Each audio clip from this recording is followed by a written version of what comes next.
Muy buenas noches, ha llegado el momento que estabais esperando, la magia de la bolsa, don Alberto Iturralde y un servidor, que os traemos un montón de cosas. Hoy vamos a repasar la situación geopolítica, vamos a ver nuestras diapositivas de macro como todas las semanas y ya sabéis los valores más calientes de Estados Unidos, de Wall Street, de Europa y también de nuestro selectivo IBEX 35. Don Alberto Iturralde, ¿cómo se está en Bilbao? Muy buenas noches, don Miguel Méndez. Está de maravilla porque aquí hace fresquito. Ya sabes que Bilbao en verano es una maravilla, 23 grados casi de continuo, con lo cual es una gloria.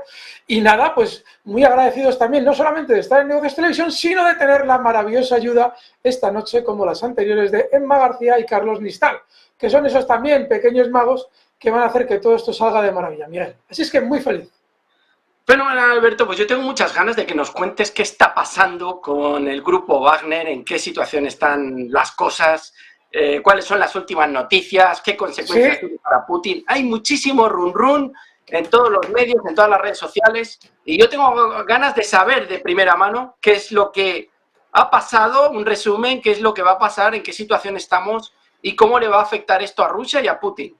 Vale, muy brevemente. Recordad que hoy Marta Vilar nos ha traído por la tarde una nueva noticia que consiste en esa especie de envío de un avión por parte de Moscú, cuando estaban con todo este problema de Wagner, directo a Estados Unidos, para traerse a un grupo de diplomáticos. El avión tenía capacidad para 260 personas y todavía queda la duda de por qué se realizaba ese vuelo directo y vamos a intentar daros una idea de por qué ha sucedido, pero antes os vamos a poner en antecedentes porque seguramente, solamente teniendo en cuenta la información que habéis podido ver en Negocios Televisión durante estos días, ya nos podemos hacer una idea muy aproximada de qué ha sucedido realmente con esa especie de rebelión del grupo Wagner, con Prigozhin a la cabeza, camino de Moscú, que se quedó, pues eso, a 200 kilómetros de Moscú y luego fueron exiliados a Bielorrusia. Fijaos, como ya bien sabéis, efectivamente, esa marcha se vendió en los medios occidentales como una especie de inicio de guerra civil,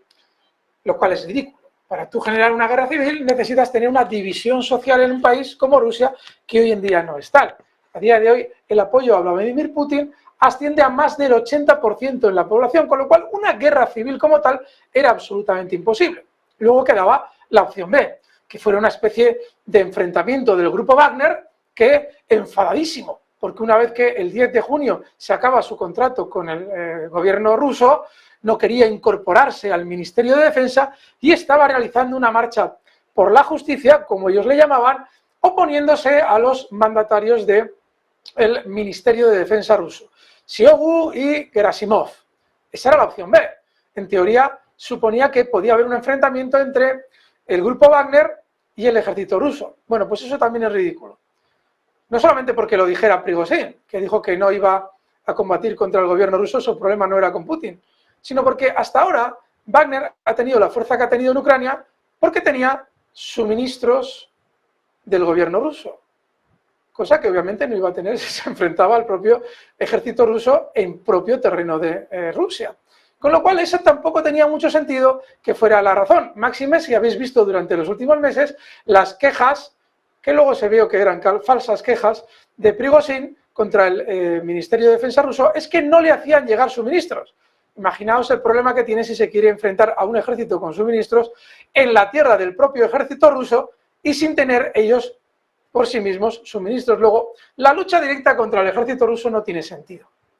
Pero, durante todo ese intervalo de tiempo que va desde el día 23, en esa incursión en territorio ruso, hasta el discurso de Putin hace 2 días, suceden muchas cosas. Una de las cosas que sucede, hoy Lorenzo Ramírez aquí lo ha vuelto a decir, y que no está comprobada, eso es lo que nos decía Lorenzo Ramírez con muy buen criterio, es la muerte de esos soldados del ejército del aire ruso, es decir, esos aviones y helicópteros derribados por Prigozhin y los suyos en su marcha hacia Moscú, que habría generado en principio un mínimo de 14 muertos. Tenemos esa noticia porque Vladimir Putin lo dijo. Pero aquí hay un problema. Si la intención del gobierno ruso era integrar a ese grupo Wagner en el ejército ruso, es decir, homologarlos a los demás soldados rusos y ya meterlo dentro de la disciplina del ejército ruso, necesitaba una buena excusa. Recordad que Wagner para los rusos son heroicos. Si habéis visto los vídeos que han grabado los propios Wagner dentro de Rusia en su subida hacia el norte en Moscú, habéis visto que las poblaciones los aclamaban a su paso. Luego, la única manera de hacerles perder relevancia para lo que luego vamos a explicar que probablemente ha sucedido es generarles un conflicto con los propios intereses rusos. Es decir, un enfrentamiento con pilotos rusos que probablemente, y esto habría que comprobarlo, pero quizás ni siquiera ha existido, pero sirve de excusa para el gobierno ruso para llevar a cabo una estrategia probablemente muy bien preparada, que es la siguiente, y que se revelaba ayer cuando a la mañana, aquí también en Negocios Televisión, José Antonio Binder, en sus claves del día, programa más que recomendable, nos traía unas declaraciones de Sergei Lavrov. Y ahí está el gran fallo probablemente de la diplomacia rusa. Y es que Sergei Lavrov declaraba que tenían comprobado que probablemente ese grupo de Wagner había recibido dinero de potencias occidentales. Ahí está el fallo. ¿Por qué ahí está el fallo? Si efectivamente Wagner hubiera recibido dinero de potencias occidentales, nunca se habría podido exiliar a Bielorrusia, que es una extensión de Rusia. El único sitio al que se podrían haber exiliado es a las potencias que les están dando dinero. De esta manera, esas potencias habrían ganado por dos sitios. Obviamente, harían todo lo posible por conseguir que Prigozhin y los suyos fueran acogidos dentro del bloque OTAN. De esta manera tendrían la propaganda perfecta contra el Kremlin. Uno de los mejores amigos de Vladimir Putin le da la espalda: qué malo es Putin, aquí lo tenéis, no hay mayor prueba de que Putin es un tirano, bla, bla, bla, bla, bla, bla, bla, bla, bla. Y además, Prigozhin tiene secretos de Estado rusos que son valiosísimos para la OTAN. Sin embargo, Prigozhin no se exilió en ningún país de la OTAN. Eso es que Lavrov, probablemente sin pensarlo muy bien, dijo que le habían dado dinero a Prigozhin. Prigozhin se fue a Bielorrusia, a uno de los países que son como Andalucía para España, y perdona que haga esta comparación, es decir, son una extensión de la política rusa. Claro, además hay un añadido que hemos podido comprobar durante estos días, y es que una vez que Lavrov comete ese error, es decir, sobreactúa de tal manera que intenta hacernos creer que Wagner había cobrado de potencias occidentales, inmediatamente las potencias occidentales ya se dan cuenta del engaño, porque ellos son conscientes de que no han pagado un duro. Por esa razón, hoy encontrábamos en Bloomberg, no sé si Emma o Carlos podéis pincharlo, una noticia formidable. Voy a ver si os la puedo compartir. Y es que hoy, ayer justo, una vez que se entera Estados Unidos de por dónde van los tiros, inmediatamente publica en Bloomberg, sale la noticia que Estados Unidos impone ayer, 27 de junio, cuando en teoría Wagner se iba a disolver, nuevas sanciones al grupo Wagner días después del motín. Es decir, Occidente ya se ha dado cuenta de cuál es la estrategia de Rusia. La estrategia de Rusia es muy sencilla. Lo que quería Rusia es simplemente disolver la compañía Wagner como estaba configurada para luchar en Ucrania, es decir, con todo tipo de soldados que se habían incorporado a esa compañía para servir de punta de lanza al ejército ruso, del ataque ruso en Ucrania, y además también dar una salida a esos presos que han sido reclutados en cárceles rusas con la promesa de una libertad una vez que se hubiera acabado la campaña con Wagner. Actividad que también han hecho presos ucranianos en el ejército ucraniano. Esto pasa en todas las guerras, pero se había hecho tan grande el grupo Wagner que había que buscarle una salida a todo lo que habían conquistado durante estos meses para que lo ocupe el ejército regular y continúe con sus operaciones normales. Putin dio 3 posibles salidas. Una, continuar en el ejército ruso, estando ya dentro del régimen del ejército ruso. 2, volver a sus casas. 3, exiliarse a Bielorrusia. Bueno, pues Prigozhin se exilia a Bielorrusia porque en Bielorrusia hay intereses para la nueva Wagner, es decir, para ese grupo de élite que se despoja ya de todo el peso de los soldados que se habían incorporado para la campaña en Ucrania, y ahora mismo en Bielorrusia tienen 2 labores que llevar a cabo muy importantes. Una de ellas es ayudar a Lukashenko, al presidente bielorruso, a mantener el orden en su país, que tiene una cantidad de revueltas brutales. Eso lo explicaba ayer Antonio Alonso formidablemente también en Negocios Televisión. Daos cuenta de que yo no me estoy inventando ninguna información, simplemente traigo lo que vosotros ya podéis conocer.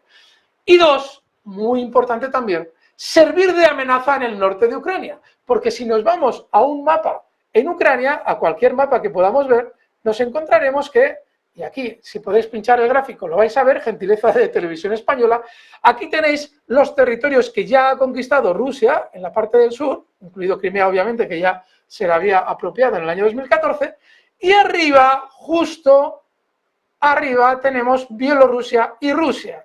De manera que Kiev, estando tan cerca en la zona norte de Bielorrusia, tiene que vigilar las fronteras, como ya le ha dicho la inteligencia británica, de una posible incursión ¿de quiénes?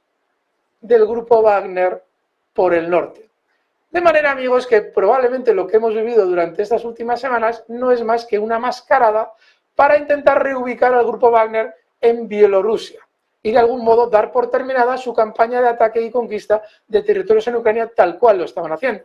Por esa razón, Miguel Méndez, hoy en nuestro canal La Magia de la Bolsa, traía la noticia de que Lavrov también había asegurado que Wagner iba a continuar funcionando exactamente igual en los países africanos como lo ha hecho hasta ahora. Es decir, entre comillas, desalojando al ejército francés de Mali y de muchos otros países en los que estaban aprovechándose de los gobiernos africanos, tomando sus materias primas como países colonizadores que han sido durante los 200 últimos años. Pero aquí se da esta misma tarde esa noticia de ese vuelo que nos hemos enterado hoy, gracias a las noticias de Negocios Televisión, que vuela desde Moscú, en plena crisis con Wagner, hacia Estados Unidos, para recoger a diplomáticos y llevárselos a Moscú y luego, posteriormente, ya se verá si se retornan.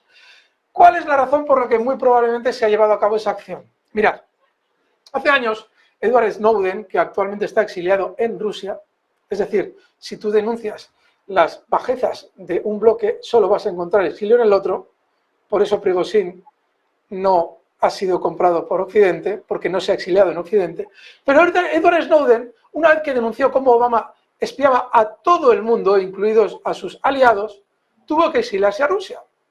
Desde entonces, cada vez que Rusia tenga que enviar un mensaje diplomático de primer orden, tiene que hacerlo personalmente. Bien, repatriando al diplomático del que se trate y personalmente extraerlo de ese círculo en el que puede ser espiado de manera directa, ni que decir tiene que sus comunicaciones lo primero, y una vez que lo ha traído a Moscú, darle instrucciones para que vuelva con ellas y con el máximo cuidado posible a Estados Unidos. Probablemente lo que hemos vivido durante estas últimas estos últimos días, con ese vuelo a Moscú que generaba cierta incertidumbre en las noticias hoy, sea precisamente eso, es decir, una repatriación temporal del personal diplomático de Moscú, darles instrucciones exactas de lo que más probablemente tienen que actuar durante los próximos meses, para luego, posteriormente, de aquí a unos días, volver a repatriarlo a Estados Unidos a sus labores diplomáticas. Ese gesto, aunque parezca algo muy extraño, tiene mucha lógica en el mundo de comunicaciones que vivimos, en el que en Estados Unidos es en el sitio en el que menos seguro está un diplomático ruso. Recordad que la diferencia entre un espía ruso y un diplomático ruso es que el diplomático ruso espía de manera oficial. Es decir, que es prácticamente lo mismo. Pero en todo este mare magnum de informaciones, hoy ha aparecido, y perdonad que lo diga así, lo que es dentro de los medios internacionales, Antoñita la Fantástica. Es decir, el New York Times. Recordad cuando en septiembre Estados Unidos voló los Nord Stream, recordad cómo se generó una incertidumbre e investigaciones de a ver quién había sido el responsable de la voladura de los Nord Stream. Y al de unos meses, allá por febrero, Seymour Hersh, un periodista súper laureado estadounidense con el premio Pulitzer, de sus investigaciones y de sus fuentes en el Pentágono, explicó que era una operación realizada por Estados Unidos y dio todos los detalles de la operación. Claro, la credibilidad de este periodista hizo ver a todo el mundo quién realmente había sido el culpable de esas voladuras. Como el crédito de este periodista no dejaba lugar a dudas, inmediatamente Estados Unidos llamó a consultas a Olaf Scholz, a Alemania, el otro perjudicado por la voladura del Nord Stream. Emma, no sé si podrás pinchar la imagen, ahí lo tenéis. Ahí tenéis a Olaf Scholz el 3 de marzo con esa expresión croquetona que tiene delante de Biden recibiendo instrucciones. ¿Qué es lo que le estaba diciendo Biden en ese momento? Le estaba diciendo que se iban a inventar un ataque de un grupo ucraniano independiente para volar el Nord Stream. De esa manera iban a intentar hacer creer al mundo que la voladura de los Nord Stream la había realizado un grupo descontrolado en el mar más controlado del planeta ahora mismo. Eso es lo que nos iban a contar. Ahí veis a Olaf Scholz recibiendo instrucciones con esa expresión de comerse el mundo que tiene. Bueno, pues nada, sin ir más lejos, unos días después, en el New York Times nos encontramos con la noticia. Y esta es Antoñita la Fantástica. Es decir, el día 7 de marzo, el New York Times nos cuenta que la inteligencia sugiere que un grupo pro-ucraniano saboteó los oleoductos, dicen funcionarios estadounidenses. Poco menos que unos chicos con la tartera, el Tupperware, cogen algo así como una patera, se introducen en el mar más vigilado de la Tierra y colocan 1000 kilos de explosivos para volar los Nord Stream. Algo parecido a eso. Es decir, algo absurdo, pero ¿qué es lo que ahora mismo está haciendo el New York Times? Bueno, pues exactamente lo mismo. Y ahora os voy a compartir lo que nos hemos encontrado hoy en el New York Times, de lo que se hacía eco también José Antonio Binder en sus claves del día. Aquí lo tenéis. General ruso sabía de los planes del jefe Wagner, dicen funcionarios estadounidenses. Y un poco más abajo, esta es la portada de la mañana del New York Times, dice: Putin busca proyectar una imagen de control a medida que surgen detalles del motín. Bueno, ¿por qué nos dice el New York Times que había un general ruso que sabía de los planes de Wagner y que en cierto modo se los cayó traicionando a Putin? Bueno, pues eso se utiliza en operaciones de inteligencia para intentar desestabilizar a otro país. Cuando hay un general que es especialmente leal y especialmente valioso para la potencia que a ti te interesa desestabilizar, intentas sacar noticias para, de algún modo, intentar sembrar la duda en la potencia oponente de que ese general que tienen en su seno es un posible traidor. Por esa razón, a la tarde, el propio New York Times ha tenido que sacar la siguiente noticia. Aquí la tenéis justo en la parte mediana, os voy a intentar ampliarla, aquí la tenéis.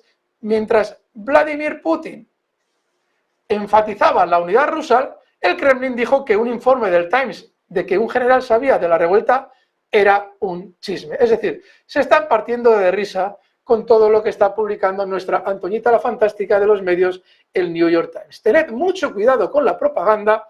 A ver, la información aquí brilla por su ausencia. Todo es propaganda. Pero si vamos atando los cabos que los que saben va dejando sueltos, y los que saben son los geoestrategas que tenéis aquí en Negocios Televisión, esos Fernando Moragón, Ariel Umpierrez, Antonio Alonso, bueno, tenéis un montón de ellos. Si les seguís, vais a obtener una información valiosísima que, si sabemos atar, nos va a dar una idea de que probablemente lo que hemos vivido durante los últimos días no sea más que una operación de cortina de humo en la que los rusos son verdaderos expertos para reubicar la élite de su actualmente compañía Wagner, ya desubicada de donde estaba anteriormente. Miguel, simplemente era eso lo que quería traeros. Ahora sí, vamos a hablar de bolsa, que tiene que ver mucho con la geopolítica, pero que de algún modo nos sirve como excusa para comentar todo lo que hemos vivido durante estos días. Miguel, vamos con ello. Yo estaba viendo aquí un dato más anecdótico, que era el sueldo de los soldados pertenecientes al grupo Wagner, que según he leído eran 195.000 rublos, unos 3.200 euros al cambio, y que era un motivo suficientemente interesante para algunos rusos para alistarse a ese grupo, ¿no? Pero bueno, es un poco a nivel anecdótico por complementar lo que has comentado. Os comentamos que durante estos días vamos a seguir también en nuestro Magia de la Bolsa, en nuestro canal de YouTube, comentando todo lo que salga geopolíticamente, de manera que no dudéis, si os interesa este tema, de también, además de Negocios Televisión, visitarnos en nuestro canal. Miguel, vamos con toda esa información maravillosamente económica que nos traes todos los días. Bueno, esta tarde, a ver, os lo voy a poner aquí un poquito más grande, a pantalla completa. Esta tarde ha intervenido Powell, presidente de la Reserva Federal. Y bueno, nos ha traído, ha estado en Sintra, en Portugal, y nos ha traído algunas declaraciones. Y además, va a estar fenomenal todos los comentarios porque yo creo que os van a gustar. Probablemente la política de la Fed no es lo suficientemente restrictiva, o puede que no sea restrictiva durante el tiempo suficiente. Una fuerte mayoría de la Fed aboga por 2 aumentos más de tasas de tipos. Por lo tanto, nos están comentando, dice que la recesión no es el escenario más probable, pero que es posible. Esto es como no decir nada. Pero yo creo que ellos se van a encargar de que realmente vayamos a recesión. Y luego explicaré más adelante por qué. Van a subir probablemente una vez más los tipos, al menos, eso es lo que está contemplado o lo que descuentan los futuros de fondos federales, pero yo creo que estas noticias abren la puerta a que van a mantener los tipos más altos más tiempo. ¿Y con esto qué van a hacer? Ya veremos cómo está la masa monetaria. Van a intentar poner la inflación, aunque él ha dicho que no, pero van a intentar poner la inflación en el 2%. Y a raíz de los datos que estamos conociendo en estos últimos días, hoy hemos conocido el dato que también os lo traigo de la inflación en Italia, muy probablemente va a intentar seguir con la M2 muy baja, con la masa monetaria, el dinero en circulación bajo, la confianza del consumidor va a continuar siendo desastrosa, a pesar del último dato que fue un poquito mejor, intentar controlar la inflación y seguir con esa política restrictiva, al menos durante más tiempo, hasta que vean caer de manera importante la inflación. El problema, Alberto, es que yo creo que se pueden pasar de vueltas. Es decir, que van a provocar una caída muy drástica de la inflación. Y ahora explicaremos por qué. Sí, Alberto. No. Es que hay algo que, fíjate, que tienes toda la razón en lo que dices, porque probablemente estén mirando a las elecciones de 2024. Es decir, le han dado la instrucción de que no debe haber una alta inflación meses antes de esas elecciones. Y la única manera de conseguir ese efecto, como bien explicas tú, es efectivamente ser especialmente duro con el aumento de tipos de interés, esa especie de política restrictiva. Probablemente tenga una visión absolutamente electoralista y efectivamente lo va a conseguir. Veremos si efectivamente la recesión se produce o no, pero al final hay que tener en cuenta que tengamos el dato de recesión o no en la mesa. Al ciudadano americano, estadounidense en este caso, ¿qué es lo que le interesa? Al ciudadano estadounidense lo que le interesa es no ver subir los precios como los ha visto subir durante los últimos 2 años. Entonces, bueno, tú le puedes hablar de recesión, pero si están controlados los precios, el efecto es mucho menor. Probablemente, quizás, el ciudadano estadounidense, que está mucho más cerca de la economía, pueda tener una visión muy negativa de lo que sucede, pero no el que está en el día a día comprando y vendiendo y haciendo la vida normal y corriente. Así es que, Miguel, coincido contigo, probablemente vayan a por eso. Lo que probablemente no puedan controlar, Alberto, es el aumento del desempleo. Y sí, ojito, porque ya estamos viendo datos como Leading Indicator, etcétera, que nos señalan que probablemente el desempleo va a aumentar en Estados Unidos. Entonces, a ver cómo compaginan todo. Pero yo creo que vamos a hacer una explicación ahora muy buena relacionada con la masa monetaria que traigo, que os va a aclarar muchas cosas. Avisadnos en producción cuando tengamos que hacer la publicidad, porque bueno... Sí, quedan 4 minutos, Miguel. Bueno, seguimos. Esto es importante. ¿Cómo se han comportado distintas clases de activos durante los últimos ciclos de subida de tipos? Y aquí me remito, Alberto, a algo que muchas veces comentas, que es que los mercados desarrollados, developed market o developed markets, han subido muchas veces con subidas de tipos de interés, ¿vale? Evidentemente, dice, no hay 2 ciclos iguales y es muy difícil predecir de antemano cómo reaccionarán estas clases de activos a las subidas de tipos de la Fed. Sin más, tenéis aquí el... No. Es muy significativo. Es muy importante porque, fijaos cómo estamos continuamente recibiendo correlaciones. Cada vez que pasa esto en el mercado, la bolsa hace no sé qué. Cada vez que se toma tal decisión económica, tal sector, tal. No es así. Si vivís todos los días en el mercado, como este señor, Miguel Méndez y yo, os vais a dar cuenta de que esas creencias no se cumplen. Que a toro pasado, con muchos gráficos, sí, parece que se cumplen, pero cuando estás en ello, no se cumplen. Y la prueba es lo que estáis viendo ahí. Con entornos de subidas de tipos, no hay sectores que se beneficien especialmente.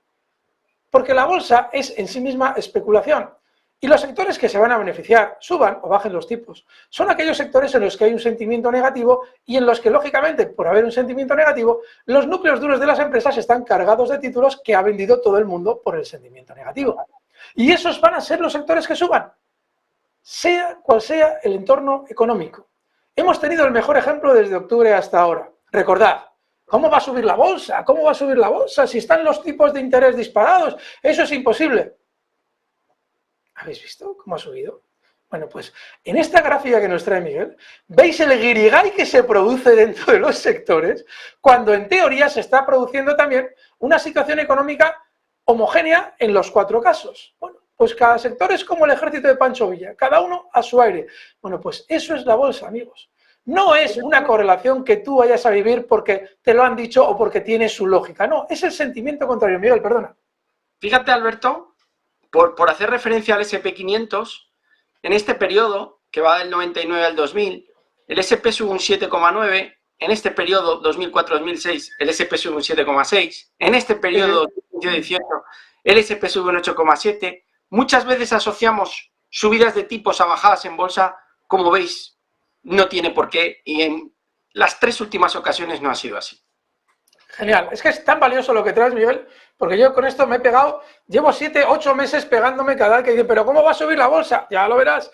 Así es, Miguel, esa gráfica es maravillosa. Si te parece, Miguel, ¿qué hacemos? Le pasamos a publicidad, que estamos ya en 29, venga, terminando, y luego lo que hacemos es continuar con esos gráficos. Venga, hasta ahora estamos.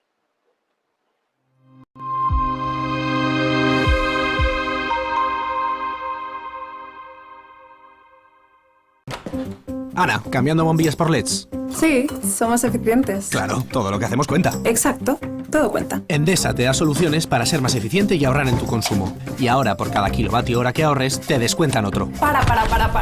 ¿Que por cada kilovatio hora que ahorre me llevo otro? Sí, y si aún no eres cliente, cámbiate ahora y te llevas un 20% de descuento durante un año. Elige un mañana mejor. Contrata ya en cambiateendesa.com y empieza a ahorrar. Bien, ¿cómo me garantizarás que mis fondos estarán seguros contigo? Estarán súper seguros. Es difícil encontrar un broker que cumpla con todas sus expectativas. O quizá no tanto. Active Trades, broker online desde 2001. Ya, lo vi.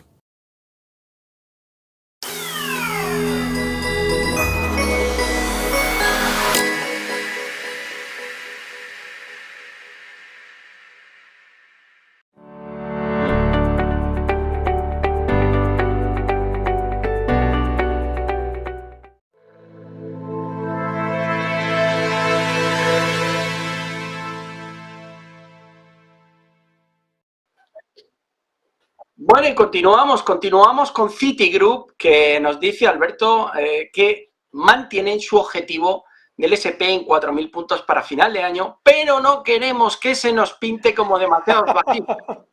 Demasiado bajistas. Es que son de traca. Como la inteligencia artificial, los inversores deberían de tener exposición a la renta variable, con preferencia a comprar en los retrocesos. Bueno, esto merece una paradita temporal en lo que nos acaba de explicar Miguel. O sea, acabo de compartir, chicos, el gráfico del SP500 en tiempo real ahora mismo. No sé si lo tenéis por ahí y lo podéis pinchar. Ahí lo tenéis. O sea, nos dice Citi que mantiene su objetivo en 4.000 puntos. Os voy a colocar la línea en los 4.000 puntos. Esto que estáis viendo aquí abajo. Lo van a subir en menos de un mes, han subido el objetivo. Y dice, ya uno. Dice Citi que, hombre, que no quieren parecer bajistas. Es decir, te lo envían de aquí a final de año por lo menos a un 8,5%, pero no quieren parecer bajistas. Y ahora os volvemos a traer el mismo gráfico que os hemos traído durante este último mes, el del VIX. Y ahora lo vamos a traer en el contado. Recordad esas zonas clave, y os lo traigo en el contado porque este es el que tengo en tiempo real ahora mismo. Recordad que el VIX frenaba con mucha fuerza durante los años 2008 y 2009 y 2010 en toda esa zona, también frenaba durante el año 2021, pero ahora se colocaba ya claramente y establemente por debajo. Si nos vamos al futuro, que es el que más precisión nos permitía, ahí se ven las paradas durante los anteriores periodos y ahora como lo ha atravesado claramente a la baja y de hecho se desarrolla claramente por debajo, lo cual indica que el SP500 ha entrado probablemente en una fase alcista muy clara, amigos. No hagáis caso de esos siempre bajistas por el mundo que están continuamente diciéndonos que no compremos. La razón es muy sencilla. Les interesa que no entréis compradores en la subida, porque a ellos les interesa comprar en la subida para venderoslo cuando ya estemos arriba. Y todo lo que compréis vosotros ahora no lo pueden comprar ellos, porque salen títulos a la venta con las incitaciones que hacen ellos para que la gente venda, pero les interesa comprarlo a ellos, no que lo compréis vosotros. Con lo cual, no hagáis caso a los bancos de inversión, que nunca van a velar por vuestros intereses, solo van a velar por los suyos propios. De manera que, nada, Miguel, hemos estado estos días hablando mucho de Morgan Stanley y de Bank of America, ya vemos que Citigroup está en más de lo mismo. Continúa, por favor. Yo ya estoy echando de menos a Harnett y a Wilson. Y pronto sale a la palestra. Chicos, pinchadme, seguimos. Diapositiva siguiente. Administración Biden, considerando nuevas restricciones a las exportaciones de chips de inteligencia artificial a China, a medida que aumentan las preocupaciones sobre el poder de la tecnología en manos de los rivales estadounidenses. Yo tengo una lectura, Miguel, alcista de esa noticia.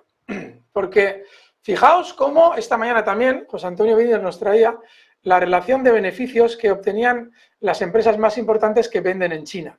Y nos explicaba que Qualcomm obtenía un 64% de sus beneficios en China, Broadcom un 35%, luego iba Intel con un 27%, AMD con un 22%, Nvidia con un 21% y Micro Devices con un 11%. Yo no sé si, Miguel, quieres que le echemos un rápido vistazo a los gráficos para que os podáis hacer una idea. Os lo voy a hacer muy rapidito. Recuerda que el primer toque de atención se lo llevó Micron con China, sí. hace no mucho tiempo, que lo estuvimos analizando, porque era el que menos importancia tenía. Era un aviso a navegantes. Las más fuertes ahora mismo, ya te digo que son Lam Research, que la hemos estado viendo hoy en el canal de la magia de la bolsa en YouTube, y Microchip Technologies también lo está haciendo muy bien. Se ha parado un poco Nvidia, se ha parado un poquito AMD, Intel sigue ahí que quiere pero no quiere, pero bueno, analízanos, venga. Por cierto, Micron resultados hoy al cierre, que ahora lo vamos a ver. Estaremos muy atentos. Fíjate, Nvidia está todavía cerca de máximos. Estamos hablando de una subida de 100 a 440, un 340% de subida, ahora está todavía en 412. Broadcom, que es una de las que también tiene una gran participación de beneficios con sus ventas en China, un 35% ni más ni menos, también sigue en zona relativamente cercana a máximos. Pero el que más tiene, el que más beneficios de su cuenta de resultados obtiene en China es Qualcomm, con un 64%. Y atentos a Qualcomm, fijaos, es probablemente de todas la que más refleja en su gráfico el problema con China.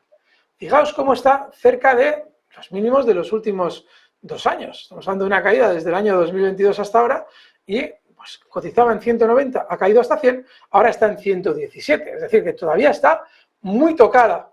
E Intel, que es la siguiente, está todavía también especialmente tocada en zona de mínimos. Aquí lo ves, resintiendo probablemente mucho esa información. Luego ya quedan Micron y AMD, que son también las dos que menos tienen. AMD probablemente esté formando un posible nuevo movimiento alcista y Micron otro tanto de lo mismo con ese freno justo ahí en esa zona de resistencia. ¿Por qué es importante la información? Miguel, yo no sé si coincidirás conmigo. Podrían estar formando un nuevo movimiento alcista del que de algún modo nos quieren mantener al margen con la información que hemos conocido esta mañana.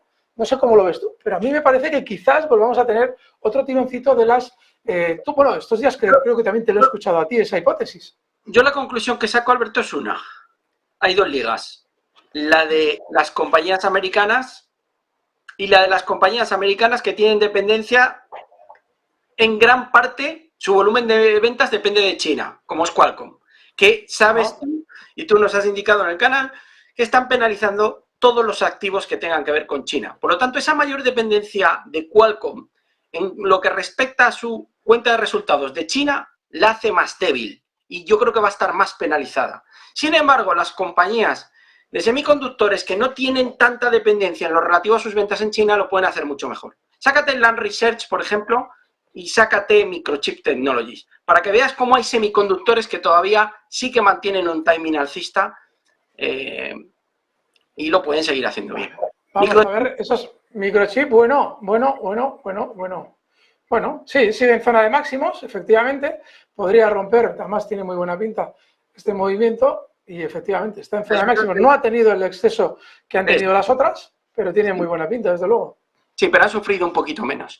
Pero sí, va a haber, la verdad que los semiconductores vamos a seguir escuchando mucho en las próximas semanas y van a seguir siendo protagonistas, yo creo, durante todo el ejercicio, Alberto, con lo cual... Muy bien. Pues bueno, seguimos. Es saber discernir lo que está fuerte de lo que no. Seguimos, chicos, si me pincháis... Bueno, esto me parece súper interesante. Crecimiento monetario de la M2 se desacelera al 0,3%. Esto es Europa, eurozona, el más lento de la historia, en una señal que es prometedora para la inflación. ¿Qué estamos viendo aquí? Si nos remitimos al año 2020, a esta franja, veremos cómo la M2 aumentaba con el tema del COVID. Tenían que inyectar liquidez, tenían que poner dinero en circulación para intentar frenar esta caída. Si os dais cuenta, la M2 ya estaba subiendo en el año 2019 y hay un cierto delay con el arranque en cuanto a inflación. Y estamos viendo como la M2 hay que tenerla muy en cuenta a la hora de relacionarla con la inflación. ¿Qué está pasando ahora? Que la M2 se ha hundido. ¿Y por qué la han hundido los bancos centrales en la M2? Tanto la Reserva Federal como el Banco Central Europeo. El dinero en circulación se reduce para intentar frenar los precios. ¿Cuál es la consecuencia de este frenazo de la M2?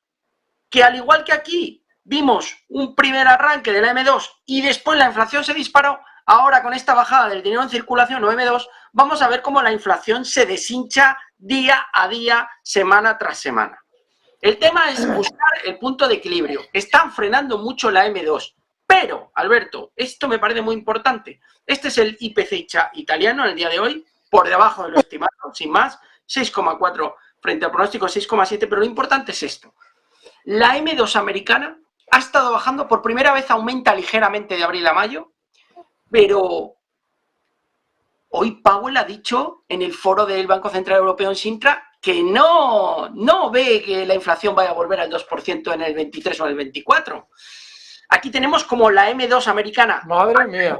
Ha caído muchísimo y este es el aumento de abril a mayo. Pero es importante, déjame terminar esto, es importante no solamente prestar atención a la M2, hay que prestar atención porque la M2, fíjate que ha estado subiendo la M2 desde el 2008-2009 con la crisis Lehman, que empezaron a inyectar liquidez. Aquí tienes el gráfico.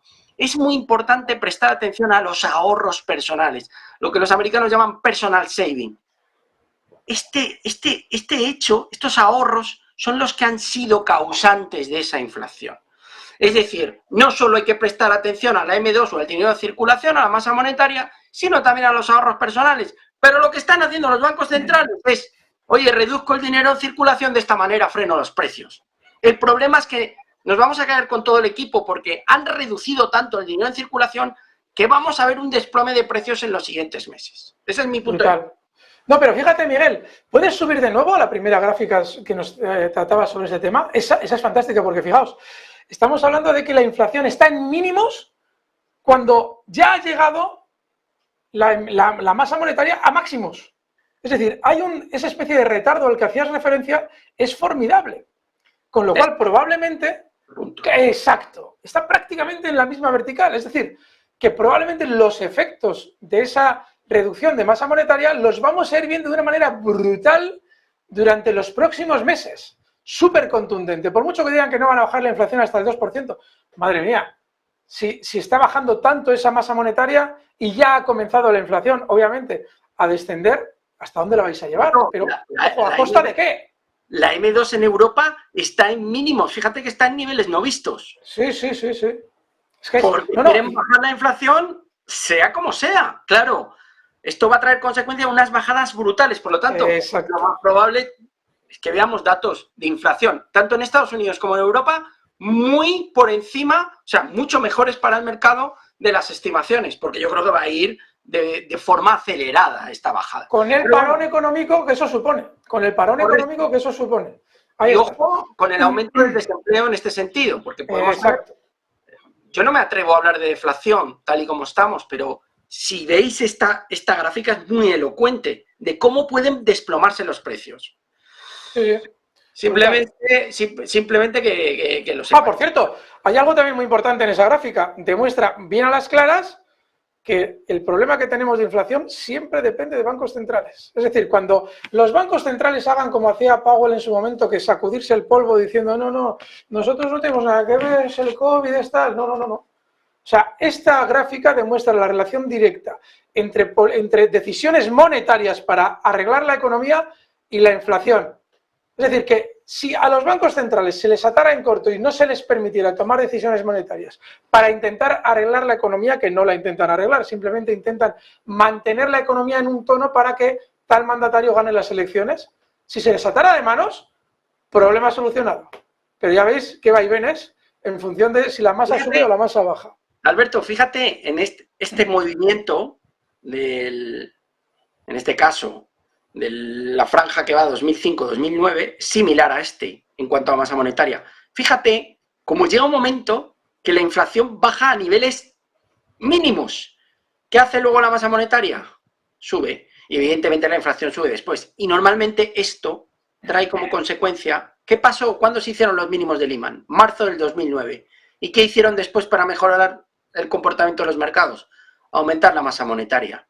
Fijaos dónde estamos. Sí. O sea, Sí. tiene toda la pinta que intentarán reventar al mercado al alza más adelante. Pero importante también esos ahorros personales. Nasdaq va camino de su mejor primer semestre desde el 83. Miguel, estas frases las termina con compren letras del tesoro. Compren letras del tesoro. Sigan comprando letras del tesoro, sigan comprando deuda bancaria, sigan comprando deuda tecnológica. Y bueno, aquí está, elocuente. Hoy tenemos General Mills, nos han gustado antes de apertura los resultados, está bajando Micron, importante test para las compañías del sector semiconductores. Por cierto, Alberto, que no lo traigo aquí, pero hoy se publican los test de estrés de los bancos en Estados Unidos. Mañana será una de las noticias protagonistas de la sesión. ¿Cuáles son las expectativas actuales del mercado sobre la trayectoria de la tasa de los fondos federales? Probablemente una subida en la reunión del 26 de julio, 25 puntos básicos, varias pausas hasta diciembre y primera reducción 31 de enero del 24. Bueno, esto con permiso de Powell, que a lo mejor en lugar de una vez, pues sube 2 veces los tipos. Pero bueno, aquí tenéis un poco la posibilidad y las probabilidades de que bajen esos tipos a entornos del 4% en enero del 2025. El BCE nos va a controlar un poquito más con ese euro digital que planea dar luz en el mes de octubre y que puede estar disponible a partir del 2027. Había un mago que en nuestro canal nos escribía con buen criterio, Alberto, que no solamente era para controlarnos, sino para saber en qué gastamos el dinero y ponernos coto a ese gasto y ponernos un cierto límite en qué vamos a gastar el dinero o a qué vamos a destinar nuestro dinero. Absolutamente, no solamente es para controlar, es decir, conocer más, sino para dominar, para limitar, para decir, si has hecho estas declaraciones en un medio eres un niño muy malo, Iturralde y Méndez os vamos a quitar el numerito, porque no decís que Putin es malísimo, decís que cualquiera de los dos puede ser malo. Sí, eso es lo que va a pasar con la moneda digital. Así es que, amigos, no dejaremos nunca de sugeriros que pongáis toda la oposición posible, divulguéis todo lo que está pasando con esas monedas digitales. Nos quieren cortar la libertad. Nosotros lo podemos hacer aquí, lo hacemos. Fijaos también en negocios cómo se pone sobre la mesa qué realmente está pasando con eso.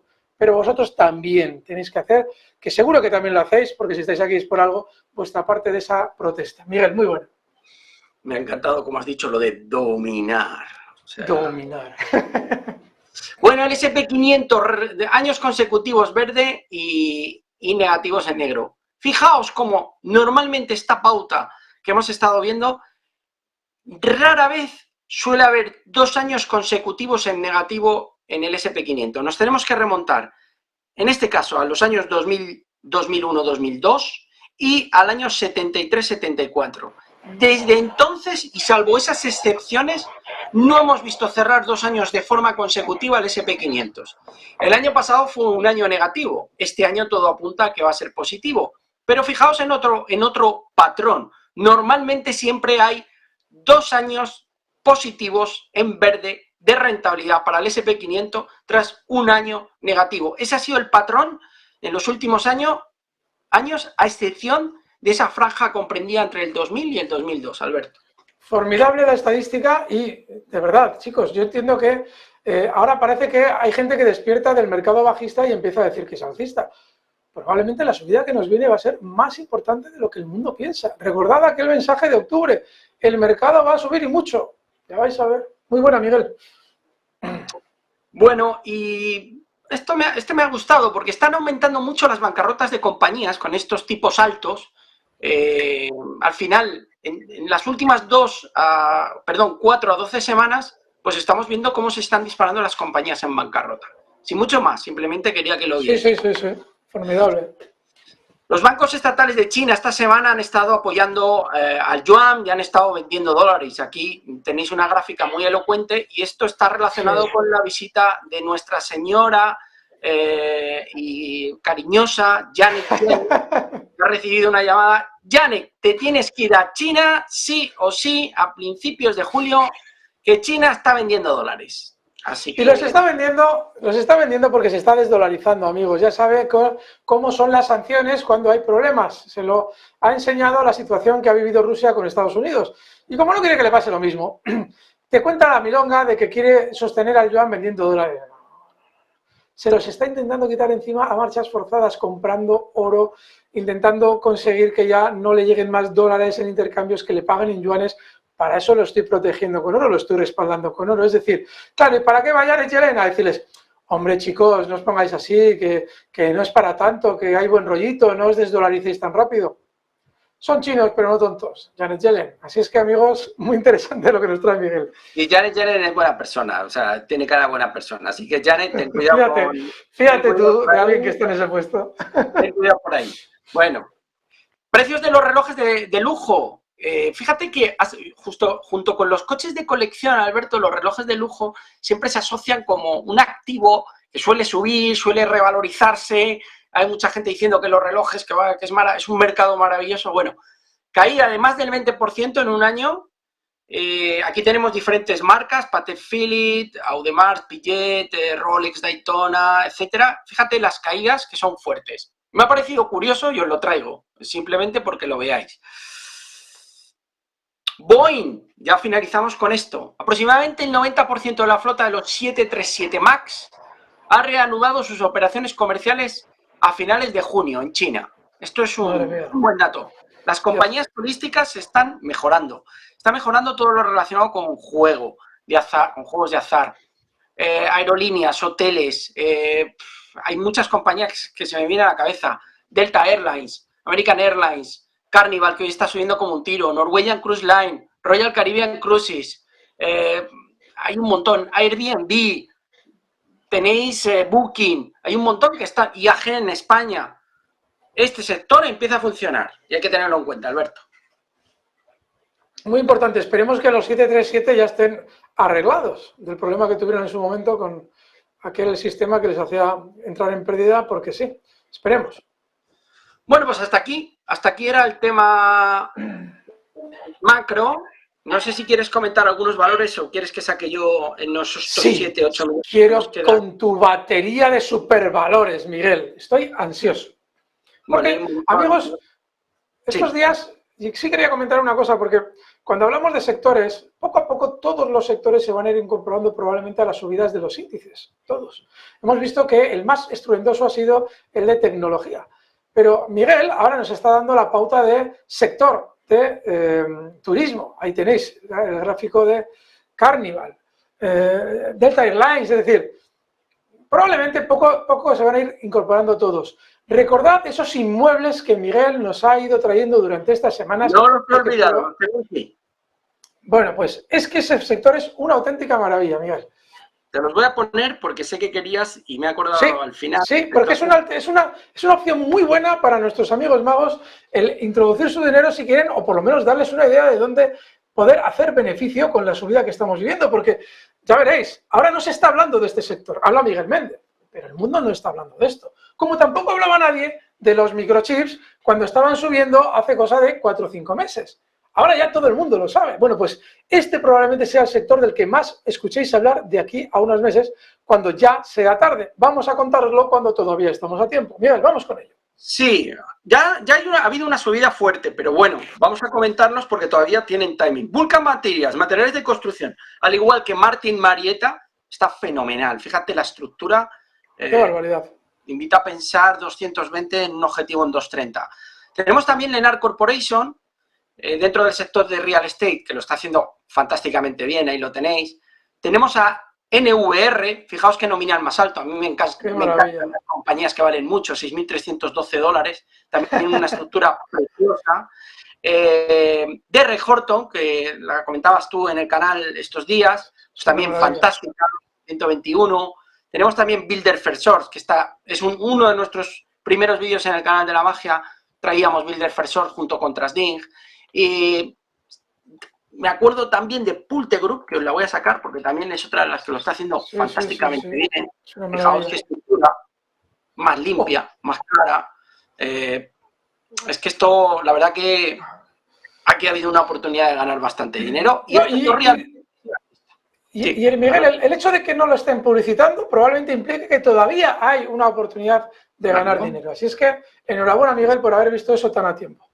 Venga, vamos con los valores. A mí ahora me gusta mucho todo lo relacionado con transporte. La bajada de la inflación y la bajada del precio del crudo, creo que compañías como DSV Panalpina o XPO en Estados Unidos, que son transporte, lo pueden hacer muy bien. Esto cotiza en coronas danesas, es Dinamarca, pero es una impresión. 1.405, timing alcista, DSV, Partner Group. Bueno, no hay nada significativo, Private Equity, solo que hoy ha subido un 3%. Ferrari, esto se va a los... Eso es una maravilla, Miguel.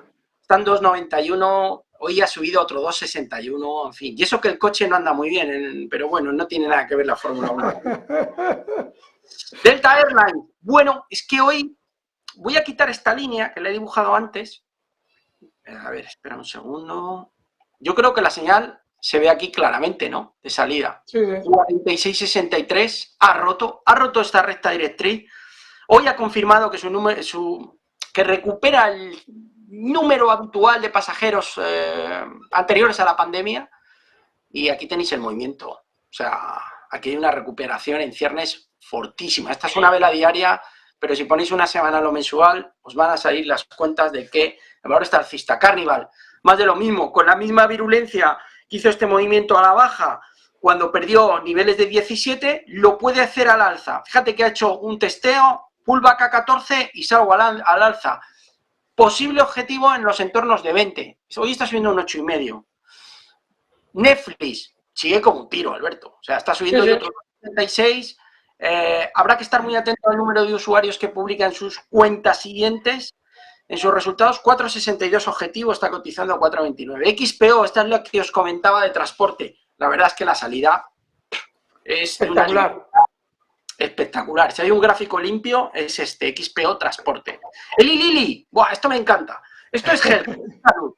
¿Y Eli Lilly qué está haciendo? Bueno, pues tiene un medicamento para reducir la obesidad en pastillas por vía oral, que creo que han hecho bastantes pruebas, está en fase 2 y está dando unos resultados excelentes. ¿Cuál es su rival principal, Alberto? Novo Nordisk. Y la verdad que Novo Nordisk teme que Eli Lilly le coma parte del pastel en el tema de la obesidad.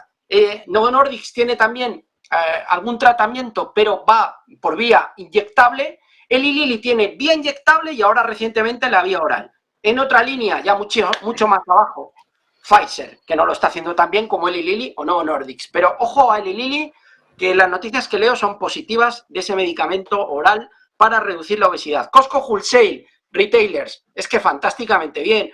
Ruptura de triángulo simétrico, ha roto los 500, vía libre hasta, yo diría que hasta los 540 en primera instancia, pero yo no descartaría 560. Si queréis algún retailer deportivo que siga con timing, Deckers, que hoy sube a otro 1,18. Pintón.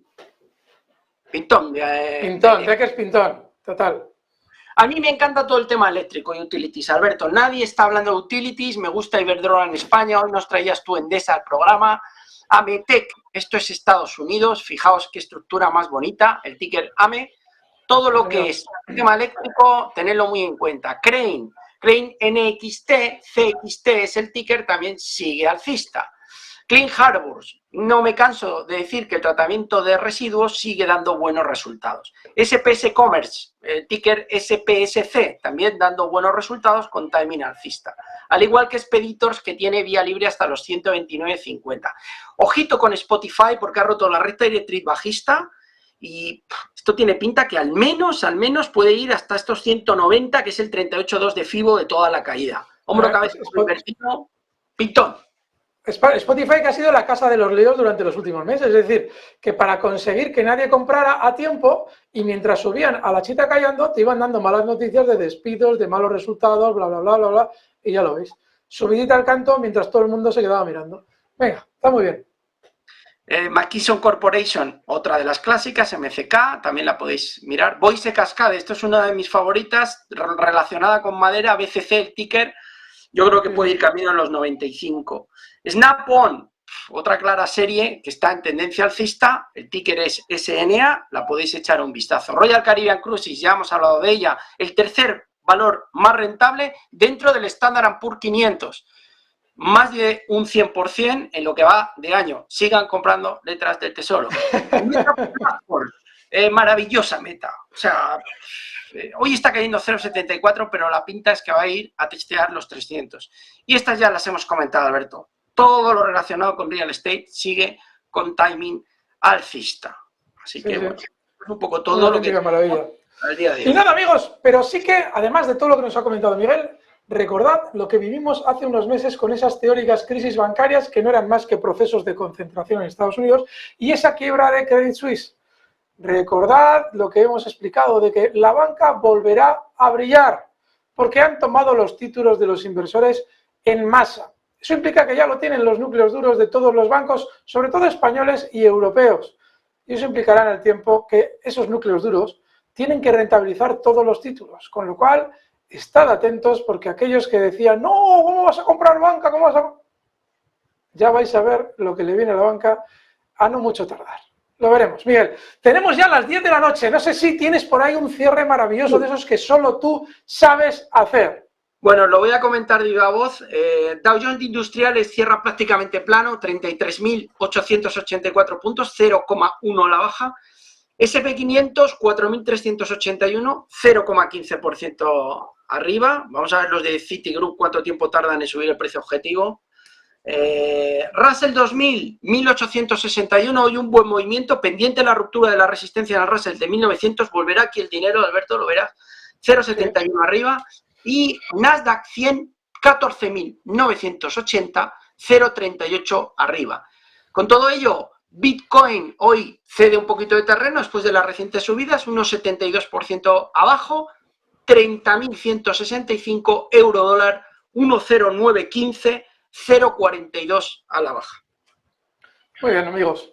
Pues ya sabéis que si queréis también tener esta información, además de Negocios Televisión los miércoles, en nuestro canal La Magia de la Bolsa de YouTube, geopolítica, economía, bolsa pura y dura, todo lo que os pueda interesar lo tenéis también allí. Así es que, sin más, Miguel, que ha sido un placer este ratito de nuevo contigo, con Emma García y con Carlos Nistal, que han sido los maravillosos magos que han hecho posible que todo esto haya funcionado tan bien como lo ha hecho. Miguel. Pues nada, que encantado, que nos lo hemos pasado fenomenal, que hemos visto cosas interesantes, nos hemos divertido, os esperamos por el canal y como siempre, si queréis buena información, también aquí en Negocios Televisión, lo mejor de lo mejor. Así que fuerte abrazo, Alberto, gracias también a Carlos, a Emma y buenas noches. Fuerte abrazo.